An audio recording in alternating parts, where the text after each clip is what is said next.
হলো দাঁড়িয়াপাড়া সিলেট বল্লভ মূর্তি শিল্পালয় আমাদের এই প্রতিষ্ঠানের নাম। আমরা এখানে প্রায় 100 বছর ধরে আছি। আমাদের দাদুর নাম আসলে বল্লভ। তো ওনাদের বংশ পরম্পরায় আমার বাবা করছেন সুদর্শন পাল, আমার বড় ভাই করছেন শঙ্কর পাল, এখন আমিও চালিয়ে যাচ্ছি। পূজা কাজও সন্নিকটে।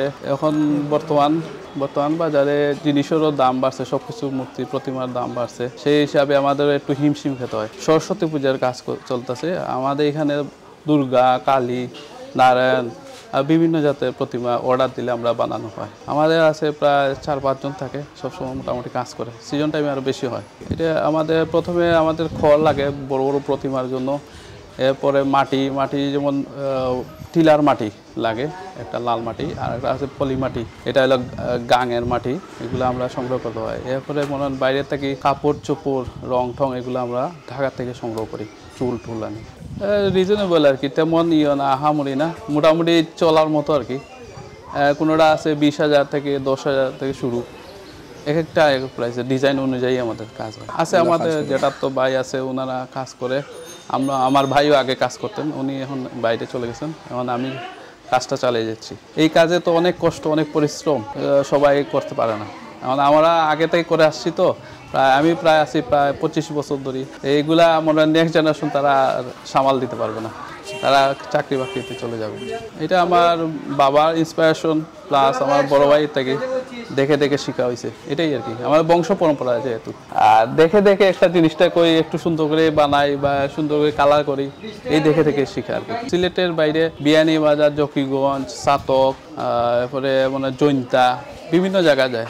আমাদের নাম বল্লভ মূর্তি শিল্পালয়, এই নামে সবাই চিনে মোটামুটি। না, এইটাই আপাতত চলতেছে। আর এখন বর্তমান বাজারে সব কিছু তো ক্রাইসিস, তো এখন জিনিস জোগাড় করা, এরপরে মনে হয় জিনিসের দাম বেড়ে গেছে, যেমন মাটি, বাঁশ, কাঠ, অনেক প্রাইস বেড়ে গেছে। সেই হিসাবে আমাদের মানে খুব হিমশিম খেতে হয়। না, ওনারা তো মনে হয় পড়ালেখা শিখে, সবাই তো চায় না যে নিজের ব্যবসা ধরুক, চায় তো একটু অন্যরকম, একটু যাক অন্য লাইনে। সেই হিসাবে আমি মনে করি যে চাকরি বাকরি করুক, বড় একটা কিছু, আমাদের মতো না, সবাই চায় বেটার কিছু। ঠাকুরের ইচ্ছা রাখছে আর কি, চলতেছে। আগামীতে আমাদের আবার মনে হয় চৈত্র মাস, বৈশাখ মাস পরে থেকে দুর্গা মূর্তির কাজ শুরু হয়ে যাবে। আমরা যে মনে হয় দুর্গা প্রতিমা, এগুলো 6 মাস আগে থেকে আমরা রেডিমেড তৈরি করে রাখি। আর সরস্বতী পূজা 2 মাস 3 মাস আগে থেকে শুরু করি। এগুলা মানে আমরা অ্যাডভান্স বানিয়ে রাখি রেডিমেড ভাবে, যার যে পছন্দ অনুযায়ী তারা কিনে নিয়ে যায়।